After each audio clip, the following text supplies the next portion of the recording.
বাংলাদেশের যে ষড়যন্ত্র করছে, বাংলাদেশে যারা গাপ্তি মেরে তাকে গুপ্ত সরকার বলেছিল গুপ্ত সংগঠন, সেই দলটি চিহ্নিত করতে হবে। তারা মানুষের সামনে খুব সুন্দর সুন্দর কথা বলে, কিন্তু বাস্তবে তাদের কোন অন্তরের কোন মিল নাই। তারা ইসলামী মূল্যবোধকে কাজে লাগিয়ে, ইসলামী অনুভূতিকে কাজে লাগিয়ে মানুষকে ধোঁকা দিতে চায়। তাদের কাছ থেকে সতর্ক থাকতে হবে। তারা সব সময় ধোঁকাবাজ, মুনাফিক। তারা মুসলমানের নামাজদারি, মুসলমানিত্ব কিছু নেই, সেখান থেকে সতর্ক থাকতে হবে। আমি শুধু সাম্প্রদায়িক সম্প্রীতির প্রতি আমাদের যথেষ্ট দুর্বলতা আছে।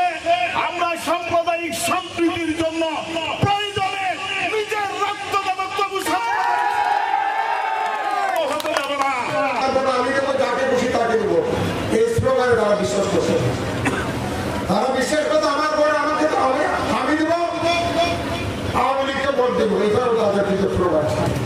আপনারা কেউ ভোট দিতে পেরেছেন? আপনাদের মনে ক্ষোভ আছে?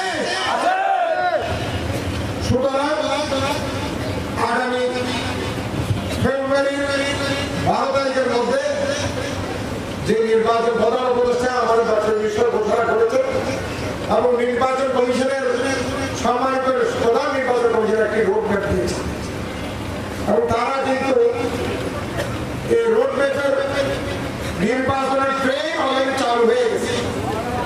সব মশার বিরুদ্ধে সুরক্ষা দিতে এলো বসুন্ধরা এক্সট্রিম অ্যারোসল। মশার বিরুদ্ধে এক্সট্রিম সুরক্ষা। গত 3 মাস থেকে তারা তাদের প্রতীক নিয়ে ঘরে ঘরে গিয়ে কিন্তু তারা নির্বাচনের প্রচার শুরু করেছে। এটা হচ্ছে আমি বিবাদ আসল আচরণ, এটা হচ্ছে মুনাফিকি। আপনারা পরিষ্কারভাবে বলে দেন, আসলে কি আপনারা নির্বাচন চান না পিয়ার চান? পিয়ার মানে আপনারা বোঝেন, পিয়ার মানে পি মানে পিছনের, আর মানে রাস্তা, পিছনের রাস্তা দিয়ে ক্ষমতা আসে,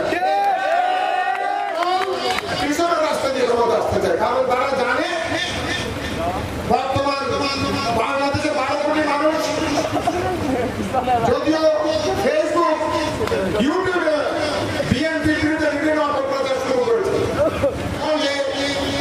ফেসবুক ইউটিউবে যে ধরনের প্রচারণা করা হচ্ছে আদৌ কি সত্য?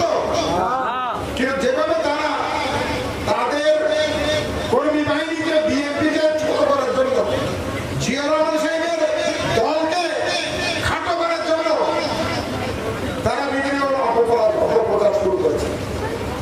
এই অপপ্রচারের বিরুদ্ধে আমাদেরকে সজাগ থাকতে হবে। আমরা চাই একটা সুষ্ঠু নির্বাচন, জনগণ সুষ্ঠু নির্বাচনের মধ্যে জনগণের রায় প্রকাশ করবে, এটা হচ্ছে কথা। এবং বিএনপি গত 15 বছর এই গণতন্ত্রের জন্য আন্দোলন করেছে। বিএনপি সবসময় মাঠে ময়দানে গণতন্ত্রকে সুসংহত করার জন্য কথা বলেছেন, আন্দোলন করেছেন গণতন্ত্রের জন্য। বিভিন্ন জায়গায় আমরা শুনতে পাচ্ছি তারা বলতে শুরু করেছে, দাঁড়িপাল্লা ভোট দিলে আমরা ব্যস্ত যেতে পারবো। ব্যস্ত দেওয়ার মালিক তো আমার বলাবো, কেউ যদি বলতে পারবে আমি ব্যস্ত যাবো শেষ মুহূর্ত, আমার নিঃশ্বাস শেষ মুহূর্ত পর্যন্ত আমি বলতে পারবো না আমি কিন্তু ব্যস্ত যাবো না। এটা আল্লাহ